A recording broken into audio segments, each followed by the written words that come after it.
Welcome to Mobtalk Sitdown and the Philly Prime podcast. This week, a huge sweeping investigation by the state police into gambling and racketeering involving the Lucchese Crime Family. Some top figures, members, associates, civilians, and even a politician get snared in this 2-year-old investigation. Joining me, mob expert and my partner in crime, George Anastasia. George, welcome to the show. What do you think about this one? You know, Dave, it's deja vu. We've been here before with this organization, and it's one of those things where you say, did these guys ever learn, or is this just in their nature that they got to go about this gambling business? This is the New Jersey branch of the Lucchese Crime Family, heavily involved in gambling, loan sharking, sports betting, and this is another chapter in that same story. Yeah. Operation Heat, I think you're talking about, back in 2007, very similar to this. No murders or anything involved here, but gambling. And it seems like the Perna family and the Lucchese's get in trouble every 3 or 4 or 5 years with the state police and or the feds or both. I had a North Jersey, retire is the right word, mob associate tell me that gambling to the Pernas is like politics to the Kennedys. It's just something in their nature. They've always been involved. And I think this is a 3 generation. Their grandfather goes back as a bookmaker back in the day in the Newark area. So yeah, it's 3 generations of Perna's been involved. George, let's talk about gambling for a second. I want to get into a little bit of a controversy about this case on social media. But let's talk about this first. You and I both know for years, decades covering the mob, that gambling is the spoke on the wheel that makes it all go around in terms of money, loan sharking, power, money laundering.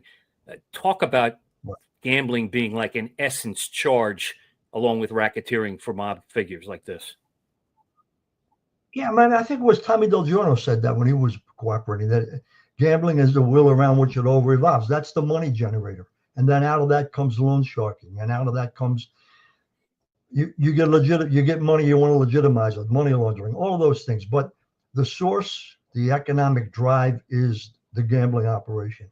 And in this case, I think we were talking about not only sports betting but poker rooms, and I think video slot machines or whatever. So you've had the different tools that were used, but it's all about gambling. And this was, would they put a $2 million price figure on this? I think they said it's $3 million actually. Yeah, $3 million over 2 years. Yeah. Yeah. So it's a significant amount of money, and the political connection is interesting as well. You know, and I think what remains to be seen, eventually we'll see an indictment and probably get more detail about all of this. So I think there's a lot more to the story that we don't know, and we just got to keep watching. George, I mentioned this at the top. On social media, when I first started posting about this on Wednesday morning when these arrests were taking place, people are reacting to this in a very strong way, and I'd say it's 90-10 people against this kind of case, saying gambling is legal, bookmaking basically is the same thing casinos are doing, sports books are doing, all that kind of thing. Why are you going after these guys for that kind of crime? And then the other part of it is go after gang members, go after carjackers, murderers, rapists, even go after politicians over going after this kind of thing that former mob defense attorney, still a defense attorney, but he hasn't done any mob cases recently, Eddie Jacobs used to call racketeering light. Categorize this for me. And what do you think about that criticism? Well, I mean, I've heard the criticism as well. I mean, I guess the only comparison you can make is marijuana is legal now. So if somebody brings in 6 kilos of marijuana, they ought to be okay with that. I mean, there are laws. Gambling is illegal unless it's authorized and part of a process. I think I would disagree with the criticism in that direction. The thing I would agree with was, the way the arrests were carried out. You know, you raid places and you got SWAT teams and that kind of stuff. Someone said on one of the, make a call to their lawyer. They'll turn these guys in. They know the drill. And there's probably some truth to that. And in that respect, the arrest might have been overhyped. But in terms of the actual charges, it is what it is. It's illegal to run poker games that aren't authorized. It's illegal to do sports betting. And until that changes, you got to deal with the consequences. These guys are grown-ups. They understand that. And I think they would accept that. I think what criticism I think that's legitimate is here comes a SWAT team to arrest a guy for running a poker game. That's a little extreme. Yeah, and it happened at multiple locations, 12 locations altogether. We're going to pop up a map that came out with a chart, but we'll go with the map first. These are the locations, George, up across North Jersey and Central Jersey, down into Monmouth County, where they were running outside of legitimate businesses or out in the back of legitimate businesses, poker rooms, video poker machines, booze, alcohol, food, and money laundering allegedly out of these locations, which were spread out pretty good. And there's a few others, I think, that are not in here yet. Exactly kind of what you're talking about. One of the, I think it was the director of criminal justice for the state attorney general's office, called these like gambling resorts, in quote, without a license. Yeah. You agree? That's the way it looks. As I said, we're going to learn more as this thing progresses. But yeah, it's that old argument about prohibition. You know, you're providing a service that the public wants. This was an example of that. I mean, this only works if there are customers. It only works if there are guys who want to play poker. They don't want to get in a car and drive to the casino. They'd rather go here and play poker. So in that respect, they would argue it's a public service kind of thing, but it's illegal. Yeah. And so I don't have a problem with the arrests. As I said, I have a problem maybe with the way they were carried out, but it's a continuing.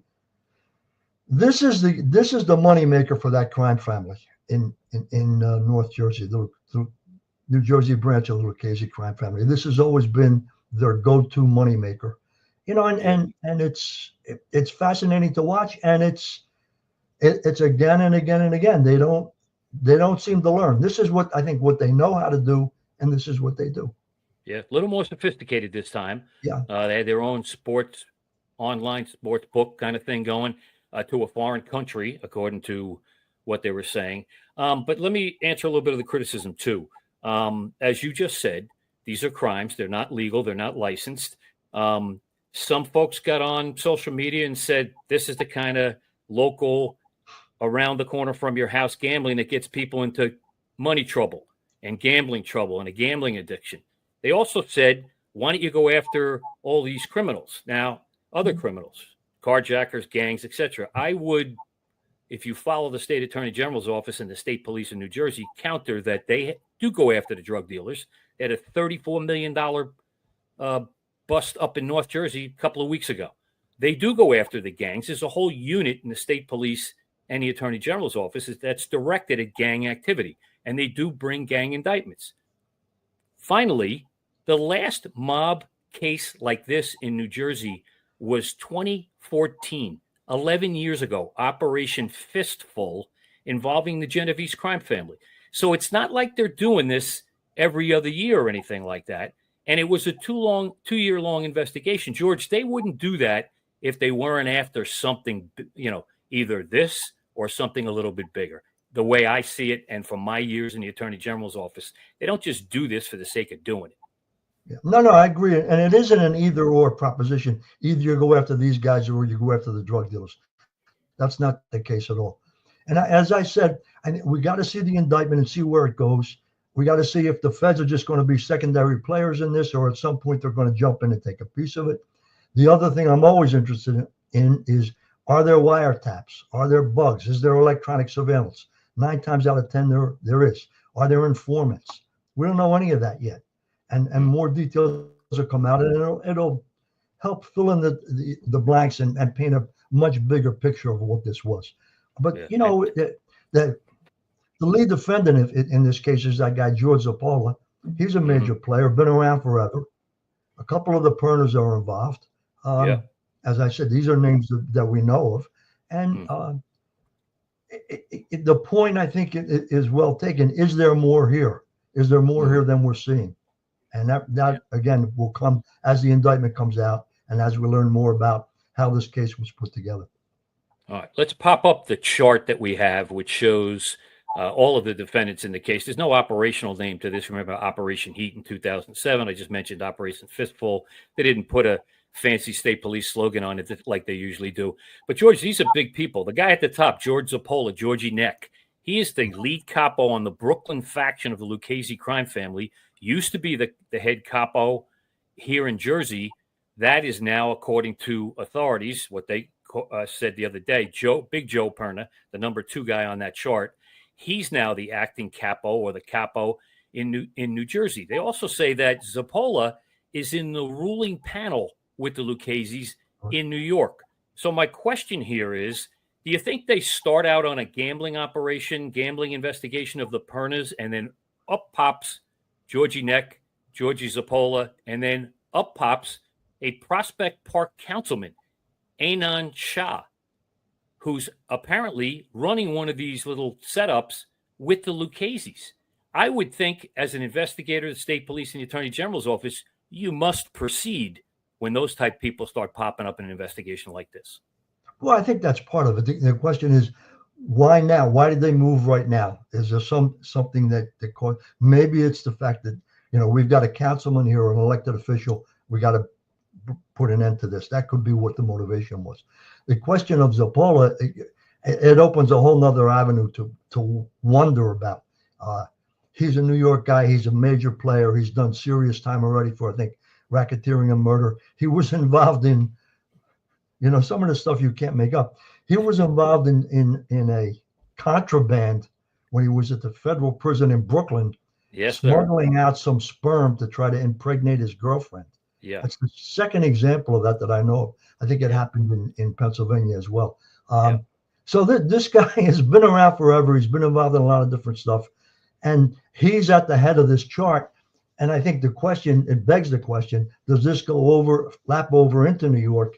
Is there something else coming in New York? And again, at this point, the feds are secondary players in this. Mm-hmm.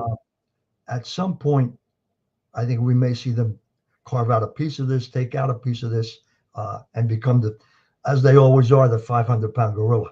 I mean, the AG went out of his way to praise the cooperation that was involved here, federal, state, and local. And you and I know, traditionally, it's the feds that are always the big dog in all of this. And right now, they're not. In the press release, it names the FBI in Newark, the FBI in Red Bank, where Zapola lives, and the FBI in New York, which kind of leads me down the same road you're going down here, that maybe they're going for a little bigger fish. I would also note that Zapola, no secret, is expected to be the heir apparent to Vic Amuso in New York with the Lucchese's. It's been written about, it's been talked about by investigators that he's the kind of the guy in waiting possibly to take over. Now, the question here is, does this affect that? We'll see, because in a racketeering case like this with gambling, if they were to get a conviction, it's 10 to 20 years.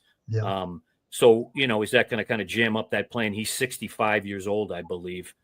So, the question is, was that the big fish in the room? So we got to keep going. And then when we keep going, we get this councilman in Prospect Park that you mentioned, Anand Shah. That's something that you could see state authorities kind of licking their chops at when they start emptying the boxes of evidence that they already have. Right. Yeah, I mean, when you're throwing around names now that harken back to Amuso's connection with Nicky Scarfo Sr. This particular branch of the family's connections traditionally with the Philadelphia organization, all the way back to that case with Tumac Asatora and the one we talked about with Marty Tessetta and Phil Leonetti testifying against them, DiArco testifying against them. And there's a long, long history. And this is just another chapter. A lot of people believe this particular branch of the Lucchese family were actually the prototype for the Sopranos. It wasn't the Cavalcanti crime family. It was this branch of the Lucchese's. I don't know if that's true or not, but they're certainly what I would say rich in storylines in terms of the way they've operated over the past, I guess, 30 years. Yeah. We've had bugs in some of their cars while they're driving around for years and years going on. I think that kind of stuff. Operation Heat is when I guess it was the other Joe Perna and John Perna. They were getting made. Their car was bugged. They were driving a couple of Lucchese bigwigs around and got them caught on tape, and they ended up getting hammered as well. So Yeah, Okay, that's there's a John lot Perna here. right there. George also, he made some headlines a short time ago, involved in the alleged beating of the boyfriend of a former Housewives of New Jersey star, and I think he got 30 months in federal prison. He just got out in 2023, and now he's caught up in this. He's made some headlines before himself. Yeah, I mean, that's one of the things we haven't seen in this arrest to date anyway, is indications of acts of violence and that, and extortion, those kind of things. They usually go hand in hand with a major gambling operation. We saw that in Operation Heat, where guys were threatened and that kind of stuff. So that and loan sharking, which is also usually an outgrowth of the gambling. And that's why I'm anxious to see the full indictment to get a clearer picture of what this was all about. Okay, not mentioned here, not charged here. I want to be very clear about that. Is little Joe Perna. We're not going to put a picture of him up. He's not charged. But the state police went to his home with one of those SWAT teams. There's been some pictures out there on social media, like 15 guys showed up at his home to take his phones. I also understand they may have followed his son at some point that day as well and pulled him over on the road. Not mentioned here, a big figure here. You and I were just down at Martin Tassetta's trial hearings down in Toms River, and little Joe Perna showed up in the audience there to kind of show support for Martin Tassetta, who he's known for decades. Very gregarious guy, friendly guy, friend of our good friend, the Cheesesteak King, Joey Merlino. They're good buddies. Joey used to drive his cars down in Florida, specifically a Porsche, black Porsche, matte black, if anybody wants to know. Having said all that, your thoughts, no Joe Perna, little Joe Perna in this. Can the Pernas do an operation like this and no one else in the family is involved? Right now, the state says he's not charged. Well, I mean, as you said, he just was coming out of jail in that other situation, and maybe the idea was, you got a problem, you're on supervised release, don't get involved in any of this. Or maybe he wasn't involved. I mean, sometimes it just is what it is. He's not involved. Merlino's not involved. They're friends. There's certainly that kind of connection. But when you see this organization and the way they operate, and their long time tenuous connections to Philadelphia, you got to wonder, is anything there? But I think this particular case, the state would have jumped all over it. So again, we're watching, we're waiting. There's a question: is there, in terms of the Philly mob, they're running a gambling operation. Where do they edge off? Can they edge off in New York anymore, or has Joey soured the waters with that because of his celebrityhood? So where else are you going to edge off? Well, again, we're just hypothesizing. But if you're going to edge off, and you already know guys in that one organization, the Lucchese group, maybe you edge off to them. I don't know any of this. I mean, this is just speculation, but these are the kind of underworld connections this is the reason for these kind of underworld connections. It's a business. Again, my North Jersey friend who talks to me often about organized crime said, the simple explanation for a lot of this is vice is commerce. That's what this is all about. It's about money. And whatever the vice is, you're always looking to generate income, and you're always looking to protect yourself and to lessen your risk, which is why you edge off when you got heavy bets. Yeah. And just because there's a relationship, we're just speculating right now. Yeah, absolutely. And I will say this, based on several sources I've spoken to, there is clearly a relationship between Philadelphia and the Lucchese crime family in North Jersey. I've been told about meetings that took place up there in the last 3 or 4 years between the groups. I've been told about meetings down in the Toms River area. I've been told some people from Philadelphia have gone down to some of these card games in the Toms River area, that kind of thing. But just because there's a potential relationship or an ongoing relationship doesn't mean they're involved in this. It doesn't mean any of that. There was also some reports out there that some of the Super Bowl betting that was so heavy on the Eagles in Philadelphia during the last Super Bowl may have been edged off, as you talked about. They wouldn't take the edge in New York. So the Lucchese's picked up some of that. None of that's been brought up in this case or charged. We're just talking about it here. There are no crimes or indictments or anything like that charged. But there is a relationship between those two families that goes back quite a while. Well,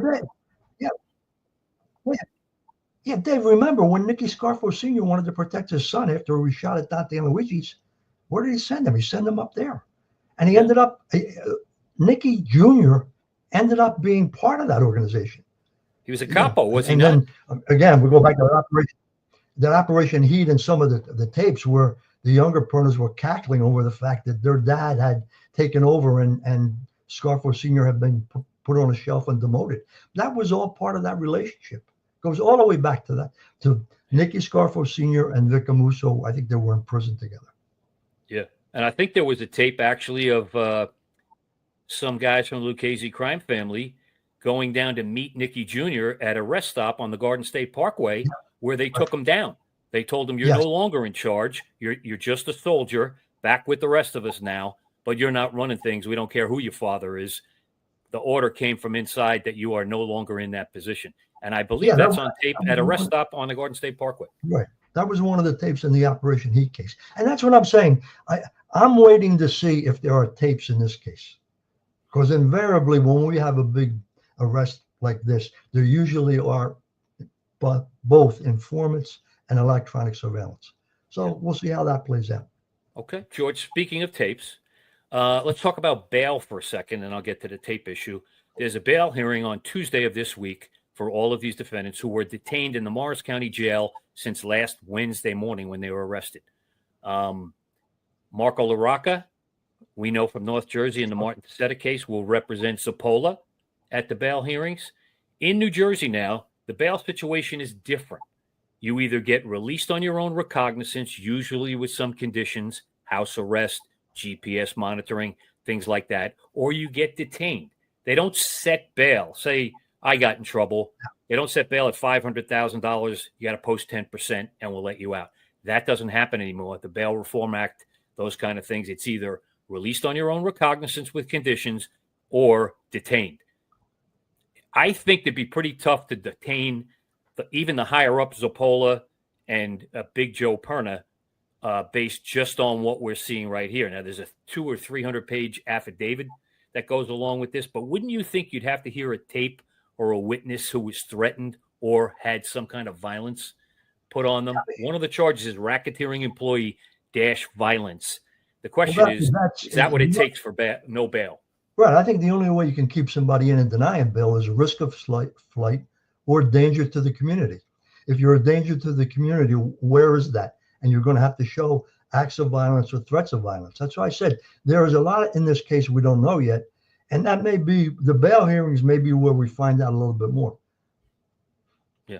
George, your thoughts on a councilman getting caught up in this? According to the charges that came out, Anand Shah kind of ran one of these gambling parlor type situations. It says with the Lucchese's.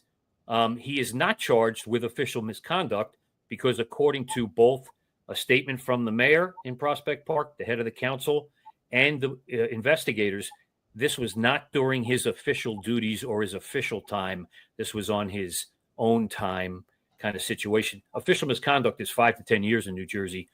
I don't think personally it matters if you're a city councilman and you're involved in this kind of activity, allegedly. That situation is never good. Well, I mean, what are they saying? He was moonlighting as a poker den operator, and not while he was sitting on council. Yeah, it's a little bit of a stretch, but yeah, that's again, this is why The Sopranos were based in New Jersey. It's a rich area for storylines. And could you imagine this David Chase taking this and running with it? He could have fun. You got a councilman running your poker game for you. You can't make it up any better than it is. We might have to, re-up the Sopranos to fit a few more of these episodes in, George. Yeah. And I would think the Attorney General, he kind of made it, Matt Platkin the other day at his news conference on Friday in Newark, made it no secret that we're not going to tolerate public officials who do this kind of activity, and where we find it, we will root it out and we will charge and prosecute. I think you kind of got to send a message here. So I know all the naysayers who don't like the gambling part of this. I don't see how New Jersey officials could look the other way on a situation like this or not go at this hard when you have Zapola at the top with Big Joe Perna and Anand Shah in this case. I don't see how you could walk away from that and not charge it. Oh, no, absolutely. And perhaps that was one of the last nails in the coffin, and the reason decided they had to move when they moved. Um, yeah, you can't tolerate this. This is the law of the land. You got to abide by the law of the land. If not, nothing matters. Yeah. You know. George, let's talk about the process that you and I know happens in New Jersey. It's a little different than other states. So they go out last Wednesday morning, they execute 12 search warrants. They pick up 35 out of the 39 defendants in this case. I think now 37 are in custody. A couple guys are in Florida, by the way. I don't know what that connection is. But having said that, they gather up all this evidence, whatever they had before they made these arrests, and these are done on complaint warrants. This is not an indictment. Complaint warrants are different. It's just a charge. Right. This stuff now goes to a grand jury. And George, you and I both know once you go into a grand jury with box upon box upon box of evidence, this could go anywhere, this kind of thing. It could mushroom all over the place. Well, I mean, that's it. You don't know where the prosecutor wants to take it at that point. Are we only going to see a grand jury dealing with the facts we have in front of us, or are there other elements to all of this? And in which case we may see an indictment that's even broader and more detailed than what we see in the arrest. It's the way the game is played. And as I said, these guys are not novice. They're not new to this. No. They know. And the other thing that always comes back to me in this kind of situation is what Ronnie Previty used to say. You know what you've done. The question is, does the government know it? And that's what you start to wonder about in this situation. George, I've been waiting for that line the whole podcast, by the way. I knew you were going to come with that. I mean, there are guys sitting there saying, do they know about this? Do they know about that? And those are the kind of things that start to work on the internal dynamics of an individual. And maybe they're going to plead out. Maybe they're going to cut a deal because they know there's worse coming. Again, this is just the beginning, the preliminary foray in what could be a fascinating case. Okay. Let's talk about sentences here, potential sentences, if they're convicted or if they plead guilty. The top guys who are facing racketeering conspiracy, gambling, loan sharking, other charges like that, according to the Attorney General the other day, the head of the Criminal Justice Division, that's a 10 to 20 year charge, the racketeering. The conspiracy is 5 to 10 years. Some of these other crimes, loan sharking, 5 to 10 years. It used to be that in New Jersey, you do like a third of that, a fourth of that, maybe. Now you do about 85%, if I understand what they were saying on Friday correctly. Those are not heavy sentences, but suppose 65, Wayne Cross, who's charged in this case, who they claim is a member of the Lucchese Crime Family, he's 75 years old, George. He just got out of prison. That's him right there. You don't want to go back to jail for that kind of time. Yeah. I would think that's an incentive to come in and plead if, in fact, you are guilty of it. And these are allegations and it gets charged. Do you go in early with the complaint warrant status here and say, hey, I'll plead to a lesser charge? I'm not saying Mr. Cross is going to do that. I'm just saying, do any of the defendants go in and try and beat him to the punch here and say, I'll take 18 months in a state prison for this and plead guilty? I could see 30 or 32 of these defendants doing just that. Well, that often happens. I mean, I don't think we're going to see any of that till the actual indictment is there. But once that's there, then you start doing the math. And some of these guys who've got 2 or 3 priors, if it's a 10 to 20, they're not going to get much wiggle room in terms of they're going to get the max. They're going to get the top of the rather than the bottom. So, yeah, all of those things, it becomes formulaic almost. And you start adding up the numbers and doing the math and figuring out what's the best situation for me as an individual. Now, other guys, too much pressure, that would bring somebody to flip and cooperate. We're a long way from seeing any of that, though. Yeah. George, I have to admit, I was a little surprised when my phone started to ring early in the morning on Wednesday morning, telling me that guys were being picked up in a case like this. As I said earlier in the show, we haven't had a wide sweeping gambling, racketeering mob case like this since 2014, if I'm correct. And the one before that was 2007 with Operation Heat. They've been few and far between in the last 15 to 20 years. Well, a couple of things. One, I don't think this is the priority of law enforcement anymore. There's still organized crime units, but it's not the priority. And 2, a lot of these guys are operating under the radar. They've learned from past experience, and they're figuring out ways to wheel and deal where they don't attract law enforcement attention. This obviously got so big that everybody got on top of it. And again, I'm going to be very surprised if there aren't electronic surveillance, wiretaps, room bugs, phone taps that open up a window into all of this, Yeah. So, and potentially we get to hear one of those that's tapes where at we this are. bail. It's the bail fact hearing. that there's been, could very well be, yeah. So we'll see how it plays out. But the fact that it's like a 10-year gap between the last major one and this, I think is indicative of a couple of things. One, wise guys gotten a little bit smarter, and two, law enforcement's got other more important things to look at, and they are spending the resources in different directions, despite the criticism that we've heard from some groups in terms of this indictment. Okay. George, I don't want to get away from our program today, but just change gears for a little bit with me. Peter Tuccio, who is a associate of the Philadelphia crime family, who is also at some point a wannabe / associate in New York. He's from Howard Beach. Our viewers and listeners might remember him from popping up in Joey Merlino's case up in New York. He was constantly seen with Joey, not charged there, but kind of chaperoning Joey around New York. Driver, pal, walking partner, coming and going from court cases and things like that. Peter Tuccio went to jail 3 or 4 years ago on a 10-year arson sentence to Loretto, Pennsylvania. A year after he gets there, Stephen Mazzone from Philadelphia, the underboss, gets sentenced to I think almost 5-year sentence. He goes to Loretto, Pennsylvania. Last month, Steve Mazzone is granted sort of an early release to a halfway house in Philadelphia. 3 weeks later, Peter Tuccio gets transferred to Lewisburg, and potentially, I'm hearing, may end up in Fort Dix. Do you make anything of that, or it's just people moving around? I think it's the system and guys working their way through the system. I mean, I don't think you can read much more into it than that. He's an interesting character, Tuccio, because of, and not because he was a major player, but because he popped up almost as Joey's wingman for a while, and that probably brought in more attention that was really warranted. It was because of who he was with, and then that arson case was so bizarre and idiotic that. Sure. So yeah, I wouldn't read much more into that than that. This is just a system. These are guys moving around. This is the way it works. Yeah, and Pete Tuccio, to his credit, waited 3 years for this case to be adjudicated. Sat at home on house arrest, got some visits from a few guys from Philly while he was there. Pictures are all over the place, no secret. Even reports that he got a little visit from Mr. Merlino before he went away to prison.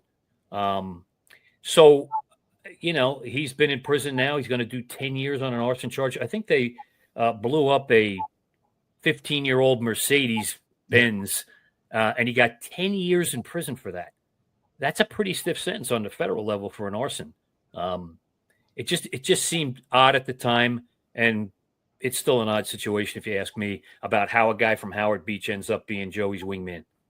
Well, I mean, you could argue, and I think some people believe this, the reason he was getting so much pressure and the reason he got hammered was they were trying to get him to cooperate about something else, and he didn't. And in that respect, this guy's viewed in the underworld as a stand-up guy doing the right thing kind of thing.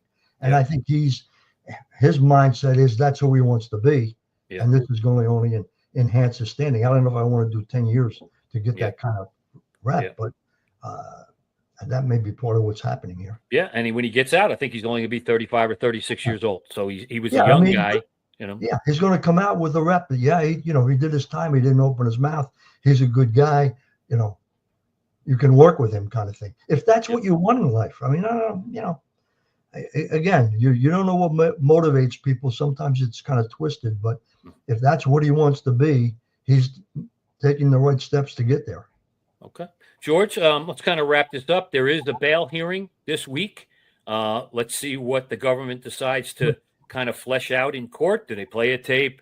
Do they have a witness? Do they have somebody who says there were threats of violence? There was violence here, that kind of thing. If there is, I can guarantee you'll see George and I back on Mobtalk Sitdown and Philly Prime podcast talking about that if it ramps up like that, or if they all get bail and go home, which is a good possibility, I would think.